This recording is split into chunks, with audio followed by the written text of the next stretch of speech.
साध्वी प्रमुखाओं की श्रृंखला में इस बार हम दूसरी साध्वी प्रमुखा महासती गुलाबा जी तथा तीसरी साध्वी प्रमुखा महासती नवला जी के व्यक्तित्व के बारे में जानने का प्रयास करेंगे।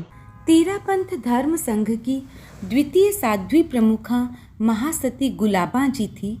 महासती गुलाबा जी का जन्म राजस्थान के अंतर्गत बीकानेर जिले के बीदासर गांव में हुआ था।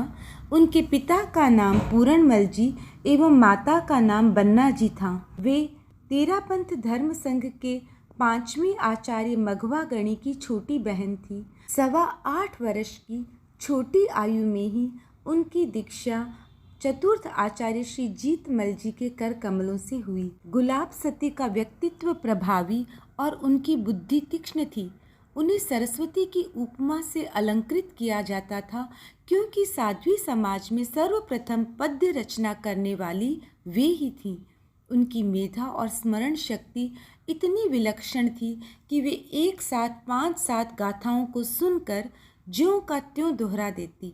श्रीमद् जयाचार्य ने विशालतम आगम ग्रंथ भगवती सूत्र की राजस्थानी भाषा में जोड़ प्रारंभ की तो उसकी प्रतिलिपि करने का सौभाग्य प्राप्त हुआ महासती गुलाबा जी को। उनकी अनेक प्रतिभाओं में से एक विलक्षण प्रतिभा यह थी कि वे लिखे हुए पन्नों को उल्टा और सीधा दोनों ओर से पढ़ने में कुशल थी। गुलाब सती गुरु के अनुशासन को ही सर्वोपरि समझती थी। उनके बाल्यकाल का एक प्रसंग है।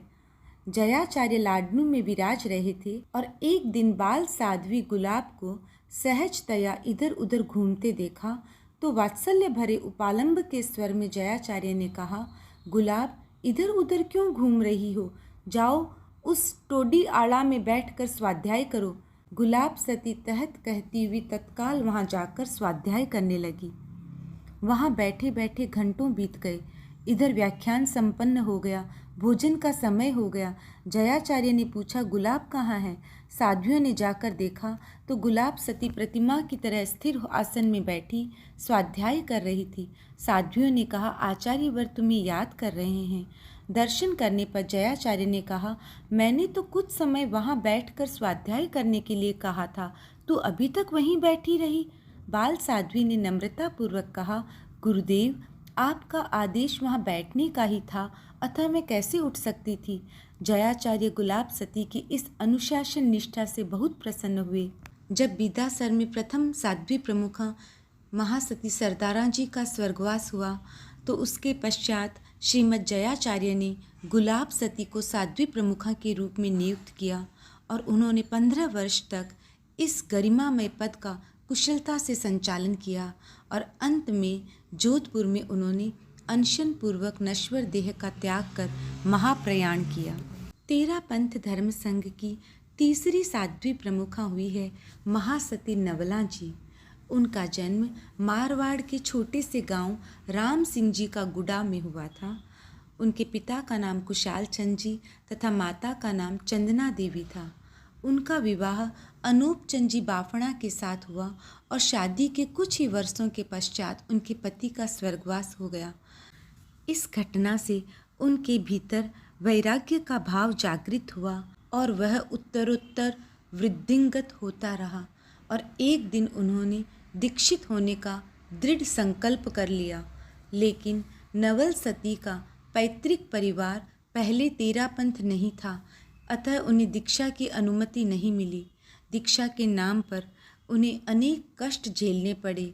एक दिन उन्हें एक कमरे में बंद कर दिया गया। अचानक तेरापंथी साध्वियाँ उस समय भिक्षा के लिए आई और कमरे के कपाट अपने आप खुल गए। इस चमत्कार से पारिवारिक जनों पर बहुत प्रभाव पड़ा और वे तेरापंथ के अनुयायी बन गए। दीक्षा की भी उन्हें सहज स्वीकृति मिल गई।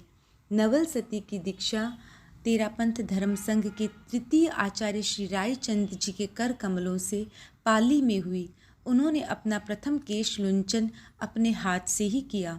उनकी व्याख्यान शैली बड़ी ही आकर्षक थी, वाणी मधुर थी और गाने की कला में वे बड़ी निपुण थी। संघ और संघपति के प्रति अटूट आस्थाशील रहते हुए उन्होंने ज्ञान अर्जन के क्षेत्र में खूब विकास किया। साध्वी प्रमुखा गुलाब सती के स्वर्गवास के पश्चात पंचम आचार्य मघवा गणी ने उन्हें साध्वी प्रमुखा के पद पर प्रतिष्ठित किया।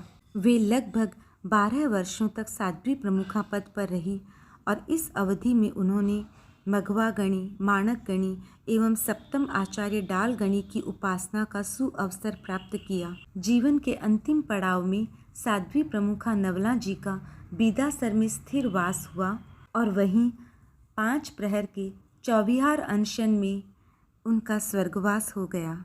इन महासतियों द्वारा दी गई सेवा के लिए धर्म संघ सदैव उनके प्रति ऋणी रहेगा।